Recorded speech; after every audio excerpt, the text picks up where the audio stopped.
The Grand Line is not just another sea. It is the place where dreams are either proven real or destroyed forever. Season 2 of One Piece is not simply a continuation of the adventure. It is a turning point. At the end of Season 1, Luffy and his crew finally stood at the edge of the Grand Line. That moment was not just exciting, it was heavy with meaning. For every pirate in this world, the Grand Line is the true test. Many enter it with big dreams, but very few come out alive. And now, the Straw Hat crew is about to sail straight into it. This season opens with a feeling that everything is about to change. The sea is rougher, the air feels tense, even the music carries more weight. Luffy still smiles, still laughs, still speaks about becoming the Pirate King like it is the most natural thing in the world. But around him, the world is starting to show its darker side. Being a pirate is no longer just about freedom and fun. It is about survival. Before they even reach the Grand Line, the crew stops at Loketown, the town where Gold Roger, the Pirate King, was executed. This place is not just another city. It is history. It is the very ground where the greatest pirate declared that his treasure was real and waiting to be found. When Luffy stands in the same spot where Roger once stood, the scene feels powerful. It feels like destiny is slowly pulling him forward. The crowd around him, the wind in the air, the weight of that moment, everything tells us that Luffy's journey is connected to something much bigger than we thought. But this is also where danger grows stronger. The Marines are no longer careless. They are serious. And this time, they send someone who is not easy to escape from. Smoker enters the story like a wall that cannot be broken, calm, focused, and strong. He sees pirates as criminals who must be stopped no matter what. His power alone changes the tone of the show. For the first time, Luffy faces someone he cannot simply punch his way past. Smoker represents the system. He represents control. And he represents the idea that the world will not allow pirates to chase freedom without consequences. As the crew escapes Loketown, the weather suddenly shifts. The sky darkens. The sea becomes wild. This is not normal weather. It feels almost like fate itself is reacting to Luffy's presence. The storm helps them escape.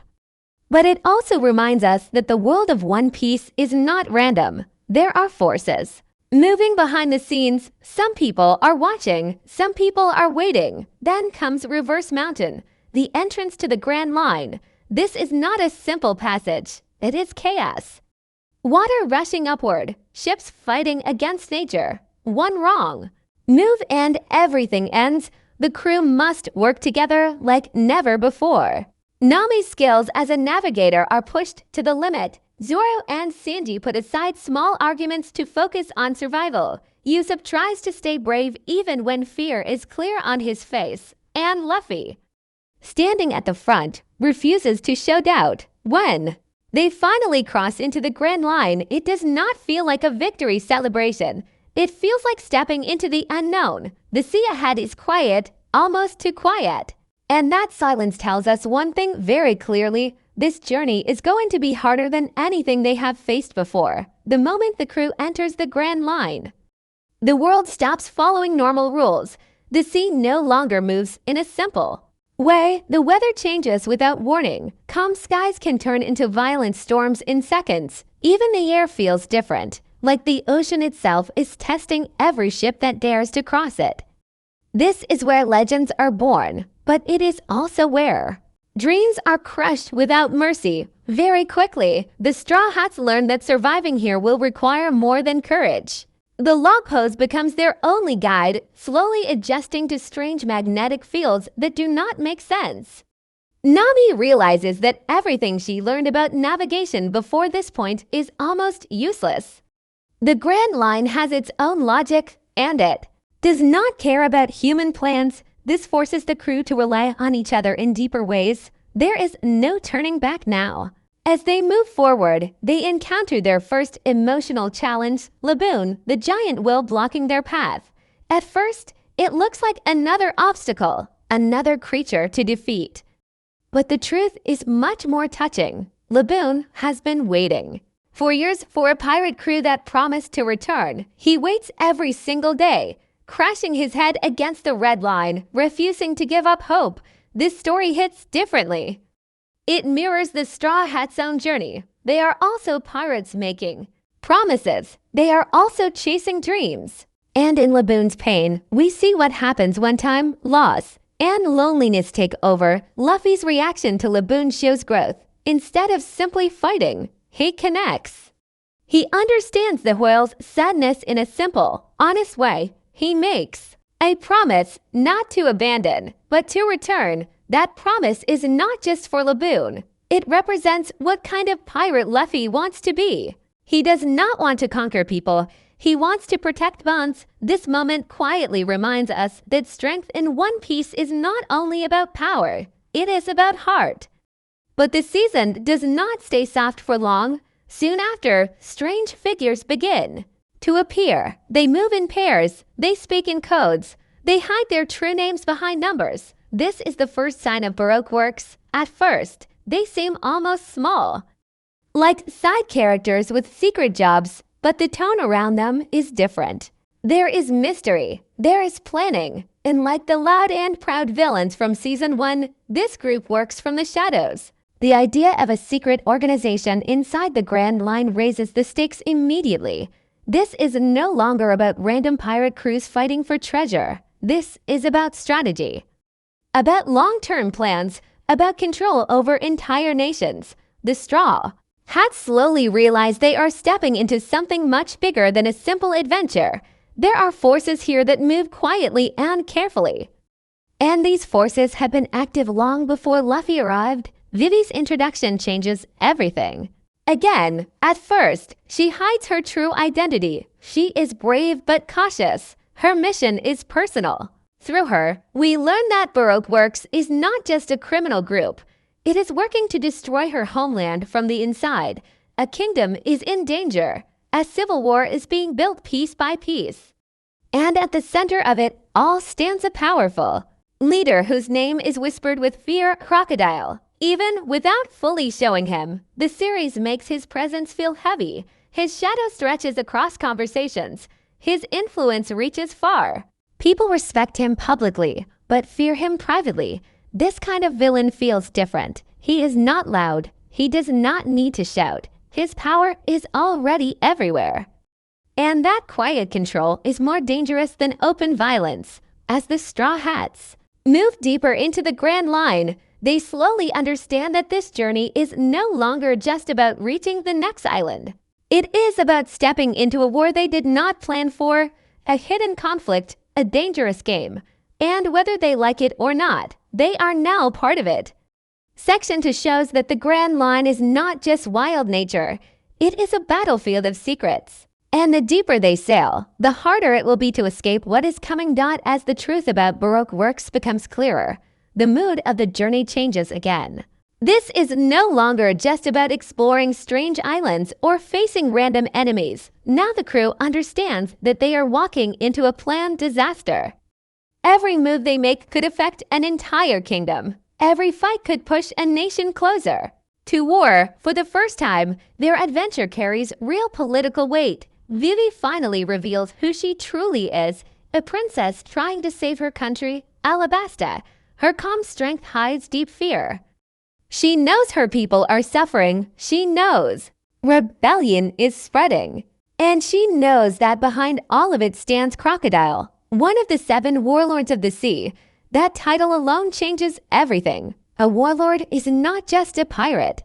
He is officially recognized by the world government. That means Crocodile has protection, power, influence. He can move freely while planning destruction from the shadows. This reveal shocks the crew. Luffy does not fully care about political titles, but even he understands that this enemy is on a different level. Zoro becomes more serious. Sanji watches carefully. Nami begins thinking ahead, understanding that this is not a normal fight. Usopp tries to act confident, but the fear in his eyes is real.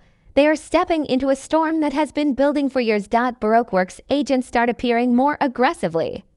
They test the crew's strength. Some fights are short but intense, others are mental games.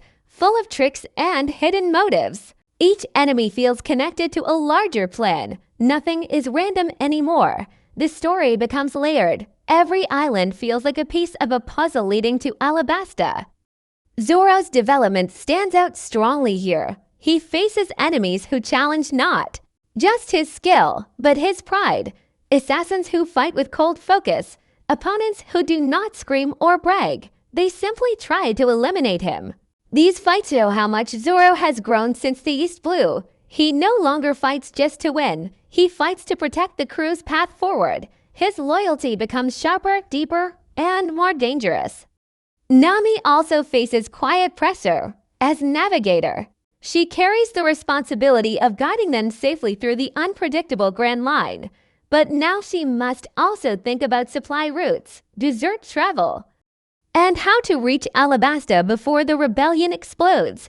The weight on her shoulders grows heavier, yet she does not break. She adapts, she studies, she pushes herself harder.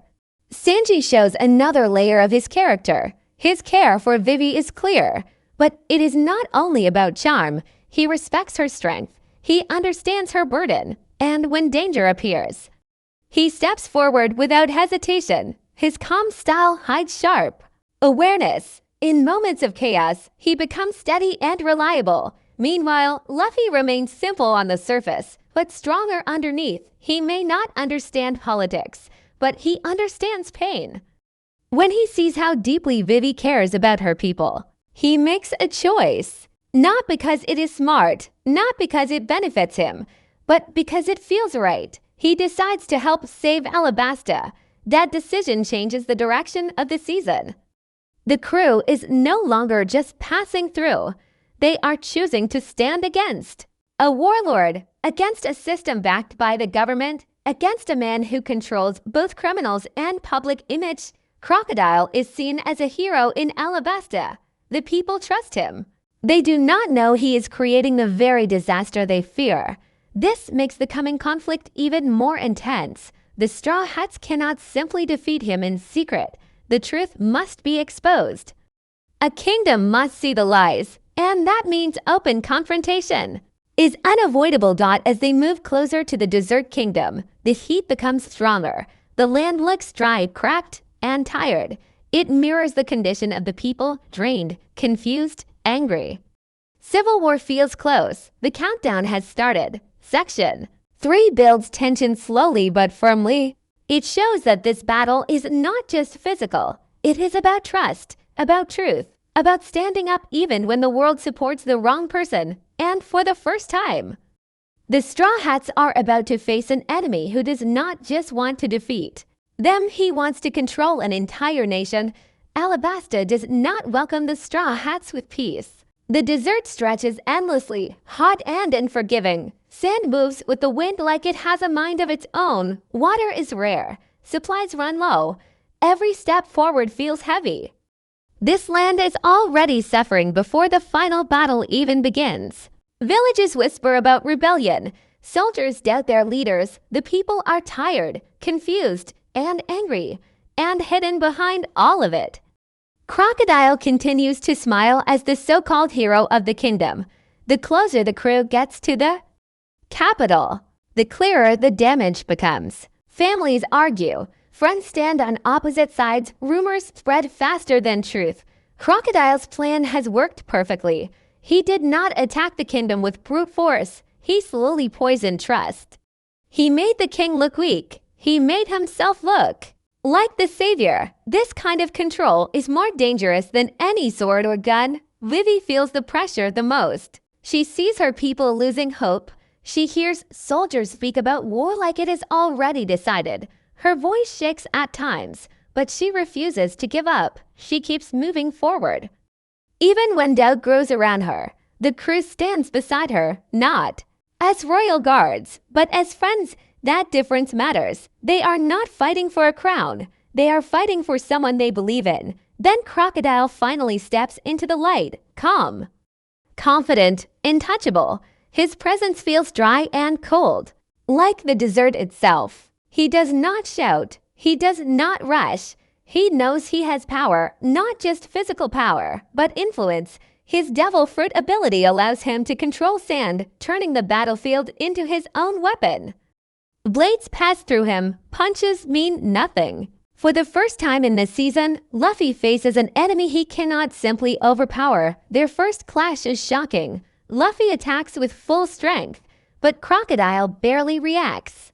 The sand absorbs the hits, the desert answers to him, and when Crocodile strikes back, it is brutal. Luffy is thrown aside, defeated in a way we rarely see. This moment changes everything. The crew realizes that belief alone is not enough. Strategy matters. Understanding the enemy matters.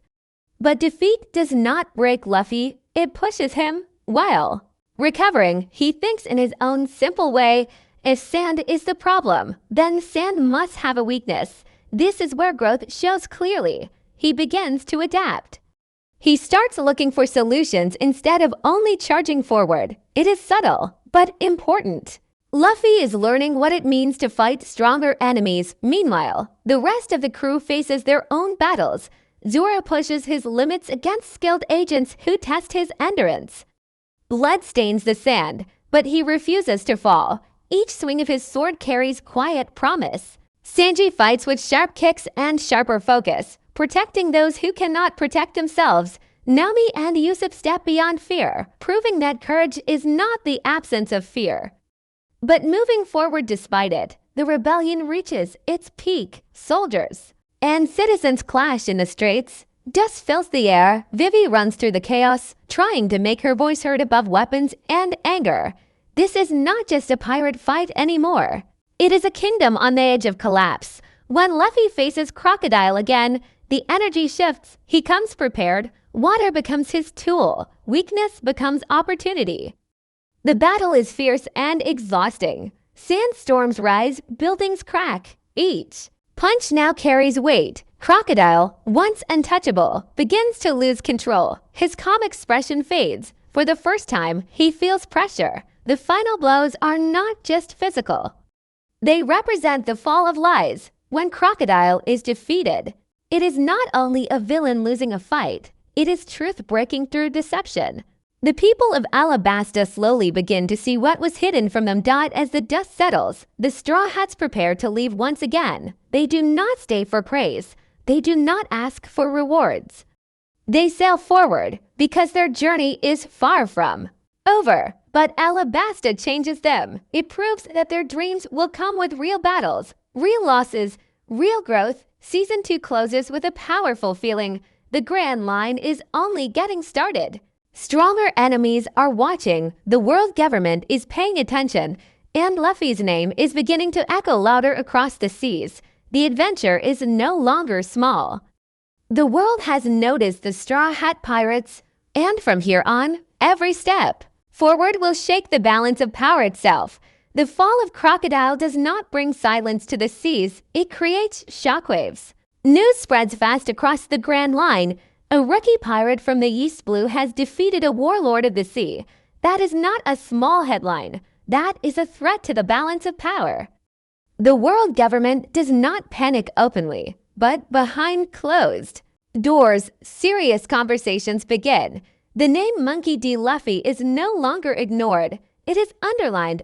Back in Alabasta, the kingdom slowly begins to heal. The rebellion stops. Soldiers lower their weapons. Families reunite.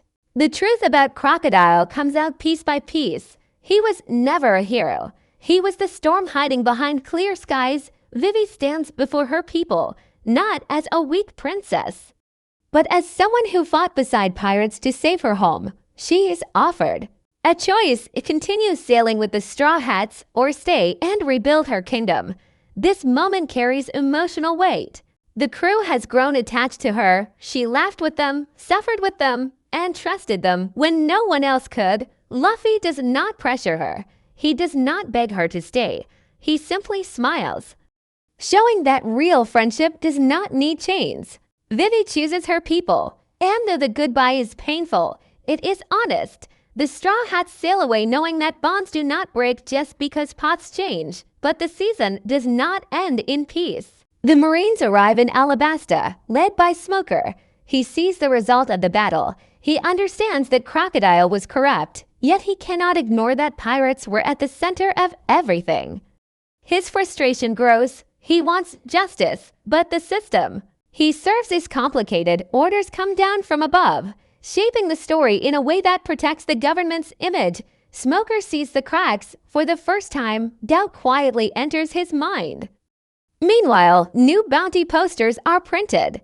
The Straw Hats gather on their ship as the fresh papers arrive. Luffy laughs at his new bounty, treating it like a joke. Zoro studies his number with quiet pride. Nami calculates what it means.